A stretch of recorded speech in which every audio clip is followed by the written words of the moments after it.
Coucou les enfants, ça va? J'espère que vous allez bien. Aujourd'hui, je vous présente l'histoire de la cigale et la fourmi.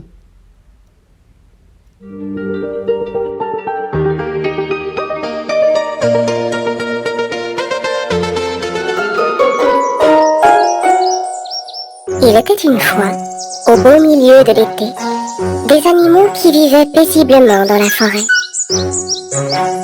En cette saison, les oiseaux et les insectes profitaient pleinement du beau temps et n'avaient aucun mal à trouver de la nourriture.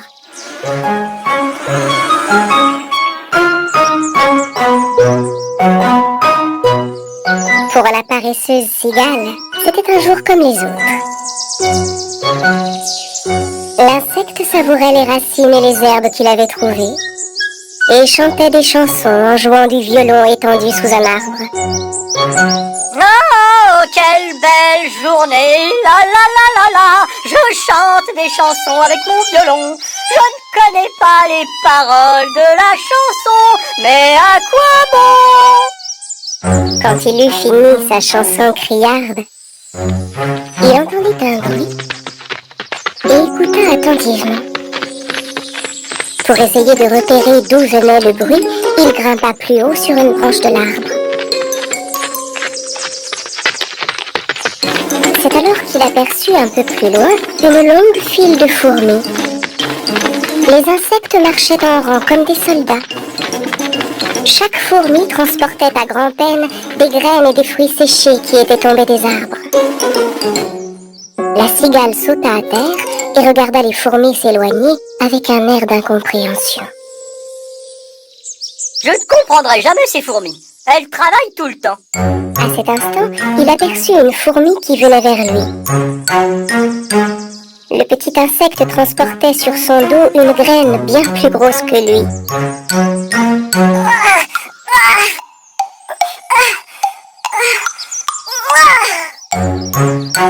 En passant devant la cigale, la fourmi lâcha la graine qu'elle transportait. Elle avait grand besoin de se reposer. Désolée, la cigale contempla la fourmi d'un air incrédule. Et dis-moi, vous déménagez quelque part? Non, Et ne me dis pas qu'une grande catastrophe arrive. C'est pour ça que vous fuyez? mais non, Mais alors, mais qu'est-ce que vous fabriquez? on rapporte de la nourriture. Ah d'accord.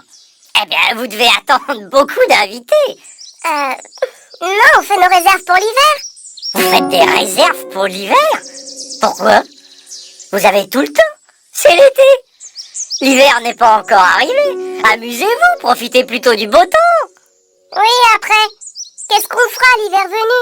Je suis sûr que vous trouverez de quoi vous amuser, t'inquiète pas. Tu ne penses vraiment qu'à t'amuser? Je te demande ce que nous mangerons. Eh bien, quand l'hiver sera là, il sera bien temps d'y penser. Pour l'instant, c'est l'été, il y a toute la nourriture qu'on veut.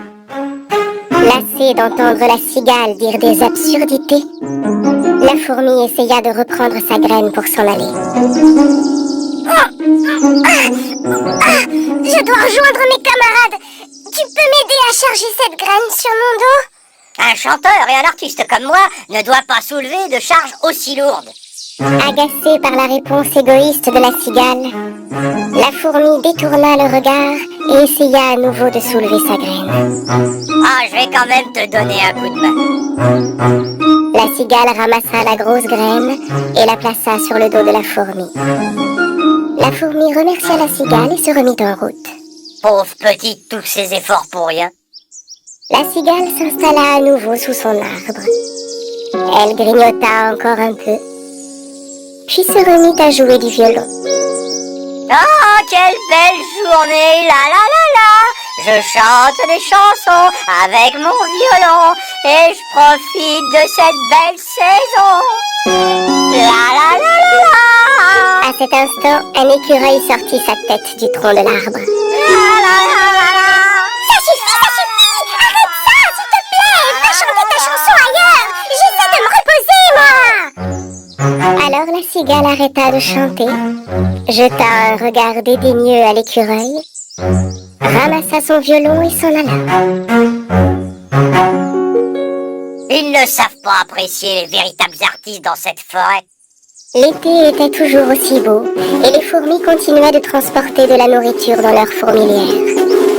Pendant ce temps, la cigale continuait de manger, de se promener, de s'amuser, de chanter et de jouer du violon.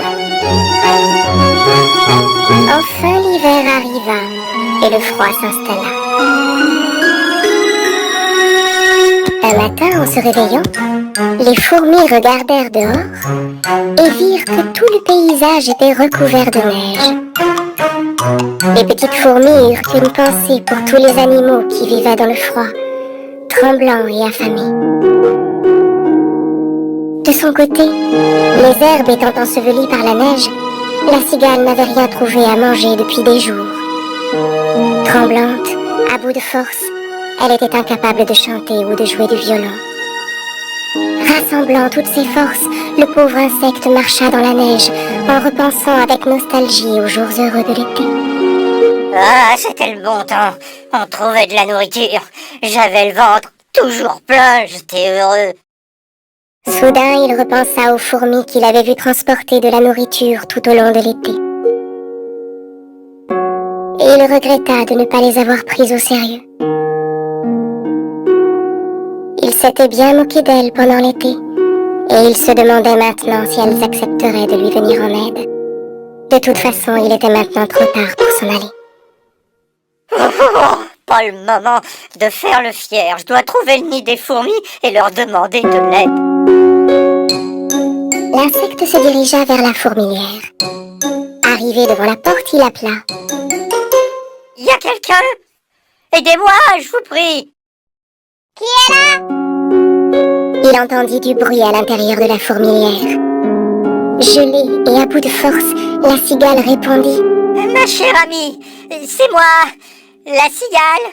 S'il te plaît, laisse-moi entrer. » En entendant la cigale appeler, la reine de la fourmilière s'approcha de la petite fourmi. « Que se passe-t-il? Qui demande de l'aide? » Une cigale paresseuse qui a passé tout son été à chanter, ma reine.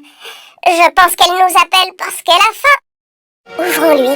Quiconque vient frapper à notre porte pour demander de l'aide doit être reçu. La reine et ses fourmis se dirigèrent vers l'entrée de la fourmilière et sortirent pour voir. La cigale gisait sur le sol enneigé, épuisée. Les fourmis ramassèrent le pauvre insecte et le transportèrent dans leur nid. Bien au chaud dans la fourmilière, la cigale revint à elle. Les fourmis lui donnèrent de l'eau et de la nourriture. Une fois remise sur pied, la cigale remercia la reine et alla trouver la petite fourmi. « J'ai été très injuste avec toi. Tandis que tu travaillais durement, j'ai passé l'été à jouer de la musique. Et pourtant, tu m'as prévenu, mais je t'ai pas prise au sérieux. Je regrette. » Que ça te serve de leçon au moins. Nous aussi on aurait bien aimé s'amuser cet été. Mais on devait penser à l'avenir. Si on n'avait pas fait des réserves de nourriture, on aurait été dans la même situation que toi. La cigale resta quelque temps chez les fourmis. Elle allait de mieux en mieux et reprenait des forces.